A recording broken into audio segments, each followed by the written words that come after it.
Hoje veremos mais um exercício de fixação. A nossa ideia será construir um jogo de dados, e esse jogo será o usuário contra o computador. A ideia básica é que teremos uma mesa de jogo.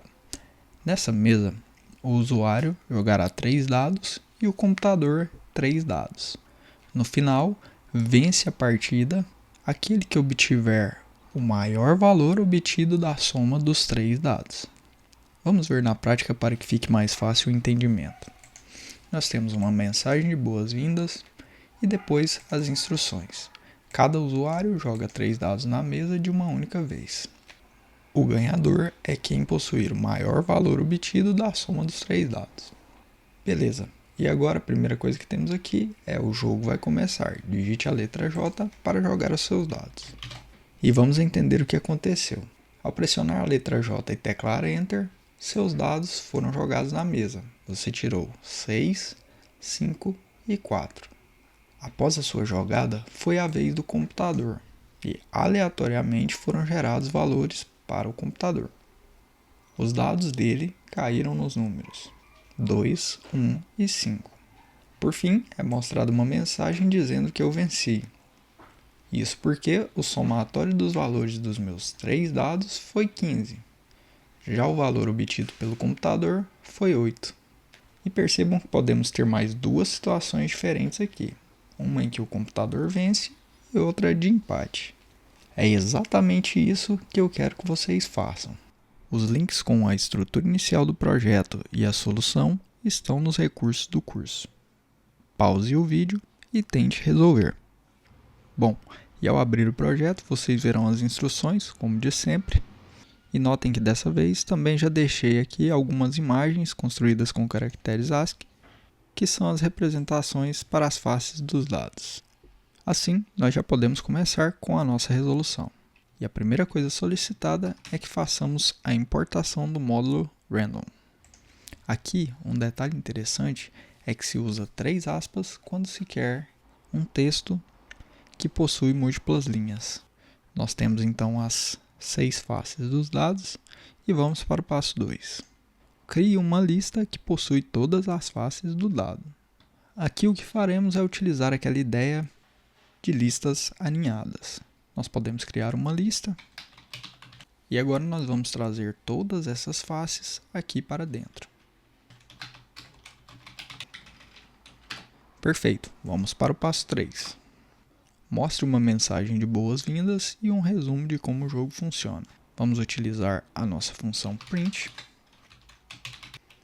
E agora as instruções. Perfeito, podemos ir para o passo 4. Exiba uma mensagem solicitando que o usuário digite a letra J e pressione Enter para jogar os seus dados na mesa. Para esse item, vamos utilizar o input. E a mensagem será: perfeito. Gerar 3 números aleatórios para cada dado jogado pelo usuário na mesa e armazená-los em uma lista. Então vamos criar uma variável e agora nós vamos utilizar o módulo random que importamos lá em cima.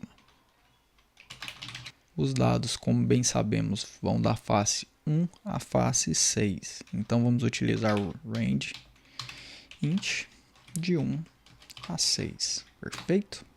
Vamos repetir isso por mais 2 vezes. Só que aqui temos que mudar o nome das variáveis. Feito isso, nós já podemos criar a nossa lista. E eu vou criar inicialmente uma lista vazia. Por fim, nós vamos adicionar os 3 números gerados para dentro dessa nossa lista. Vamos utilizar o extend e passar os 3 números de uma vez só. Perfeito, com isso nós já temos os 3 números gerados aleatoriamente para o usuário e armazenados na nossa lista. Agora vem uma parte legal, nós temos que exibir os valores obtidos para o usuário. Antes de mais nada, vamos colocar uma mensagem aqui. E agora, o que eu quero que seja exibido para o usuário não são os números 1, 2, 3, 4, 5, 6. Eu quero utilizar esse número gerado para ir na nossa lista e buscar a imagem que representa a face. Por exemplo, se o usuário teve para o número 3, gerado aleatoriamente, o valor 6, nós devemos mostrar exatamente essa face do dado. E é muito simples fazer isso. Vamos utilizar o print. Aqui chamamos a lista que possui as nossas imagens. Aqui nós temos que pegar o primeiro número gerado para o usuário. Só que, como bem sabemos, teremos que subtrair o menos 1. Isso porque as nossas posições do dados face vão possuir índices de 0 a 5 e não de 1 a 6. Então, supondo que o usuário tirou o número 6, deverá ser exibida a face 6, que possui índice 5. Se o usuário tirou o número 1, deverá ser exibida a face 1, que está na posição de índice 0.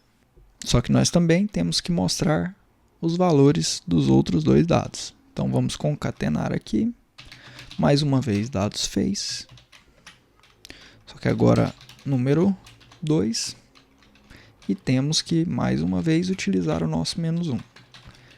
E por fim, fazemos o mesmo para o número 3. Agora que já temos os números para o usuário, vamos partir para o passo 7. Exibir uma mensagem dizendo que o computador vai jogar os dados e, na sequência, gerar os números aleatórios para o computador e armazená-los em uma lista. Nesse item, nós faremos basicamente a mesma coisa que fizemos para gerar os números para o usuário e mostrá-los na tela. Vamos lá. Agora eu vou gerar os números aleatórios. Vou criar a lista. E agora adicionar os 3 valores gerados para dentro da nossa lista. Agora vamos mostrar as imagens dos dados para a jogada do computador. Como vai ser basicamente a mesma coisa, vamos ganhar tempo copiando isso aqui. E agora vamos trocar aqui para computador. Perfeito. Vamos para o passo 9.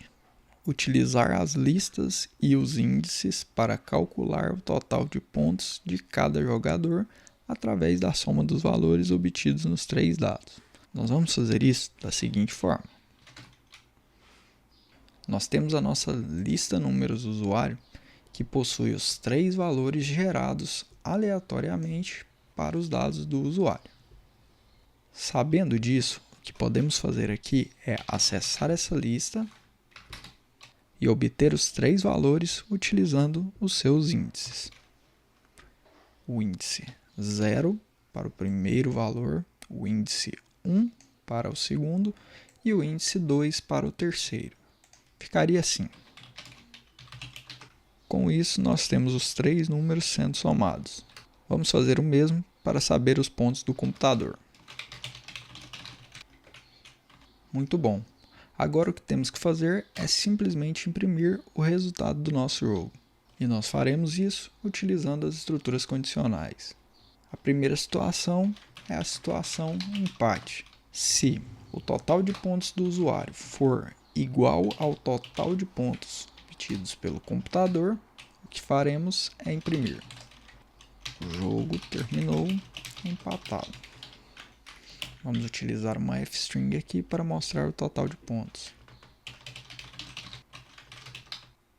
Beleza. Na nossa segunda condição, nós teremos usuário vence.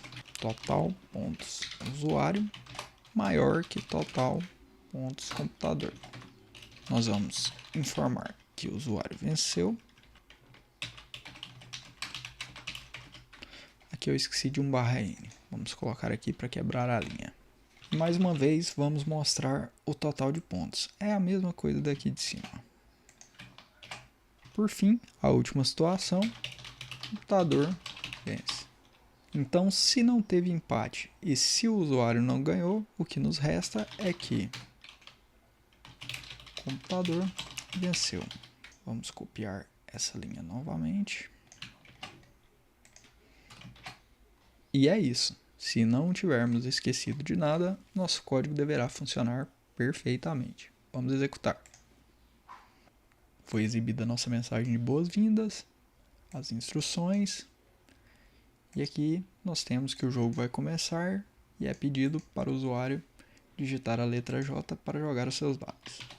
Vamos teclar J e maravilha! Os dados do usuário são 2, 3 e 6. Os dados do computador são 4, 4 e 4. Então, nós acabamos de perder para o computador. Percebam que no total ele ficou com 12 pontos e nós ficamos com 11. Vamos colocar apenas mais um textinho aqui para deixar mais intuitivo. Vamos colocar aqui mais um print. Os dados do computador caíram nos números. Perfeito. Vamos executar novamente. Vamos jogar mais uma vez. E percebam que a sorte não está do nosso lado. Dessa vez terminou empatado. Cada um dos jogadores obteve 9 pontos. Vamos tentar mais uma vez para tentarmos ganhar esse jogo. Realmente a sorte não está do nosso lado. Mais uma vez, o computador venceu. Apesar de tudo, é isso que eu tinha para mostrar para vocês hoje. Eu espero que vocês tenham gostado. Se tiver ficado em dúvida em qualquer parte do código, assista novamente o vídeo para que possa tentar compreender. Um abraço e até a próxima.